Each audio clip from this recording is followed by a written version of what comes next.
Hello मेरे प्रिय विद्यार्थियों, आज हम बात करने जा रहे हैं कॉन्सेप्ट नंबर 3 की, कॉम्प्लेक्स नंबर क्लास 11 का।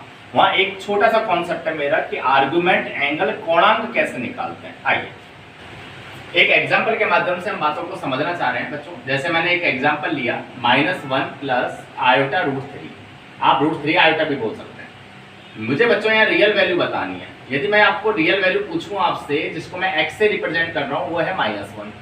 मैं पूछूं आपसे इमेजिनरी वैल्यू क्या है, तो आप बोलेंगे सर वो y से रिप्रेजेंट कर रहे हैं, वो है √3, क्योंकि आयोटा का कोफिशिएंट होता है। क्लियर है। अब बच्चों मुझे एंगल निकालना है, तो एंगल निकालने के लिए मुझे थीटा जो है वो हमेशा याद होना चाहिए कि tan इनवर्स b/a होता है। ये आपको याद होना ही चाहिए। ठीक है सर।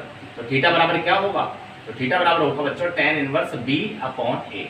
लेकिन सॉल्व करेंगे तो माइनस का √3 होगा, लेकिन वो बच्चों मॉड के कारण क्या हो जाएगा? प्लस का हो जाएगा। और जब पॉजिटिव साइन आ जाएगा तो मैं उस √3 की वैल्यू क्या लिख दूंगा? tan π/6 π/3 क्लास 10 के अकॉर्डिंग। tan में से 10 कटेगा तो थीटा की वैल्यू आ जाएगी π/3।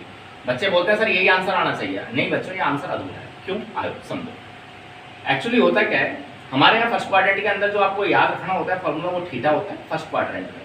सेकंड क्वाड्रेंट में आपको याद रखना होता है π-θ। थर्ड क्वाड्रेंट में याद रखना होता है आपको -π+θ। और फोर्थ क्वाड्रेंट में आपको याद रखना होता है -θ। साथ साथ आपको एक बात और पता होनी चाहिए कि जब दोनों वैल्यू पॉजिटिव होंगे x और y की, तो फर्स्ट क्वाड्रेंट होगा। मैं लिख भी देता हूँ। x नेगेटिव और y पॉजिटिव हुआ तो सेकंड क्वाड्रेंट होगा। x और y दोनों नेगेटिव होंगे तो थर्ड क्वाड्रेंट होगा। और पॉजिटिव नेगेटिव होंगे तो फोर्थ क्वाड्रेंट होगा। तो मेरे पहले बच्चों मेरा सवाल था x तो नेगेटिव और y पॉजिटिव है। x नेगेटिव और y पॉजिटिव है, मतलब कौन सा क्वाड्रेंट आएगा? Second quadrant. और सेकंड क्वाड्रेंट का जो फॉर्मूला है, जो एंगल निकालने का, वो है भैया π-θ।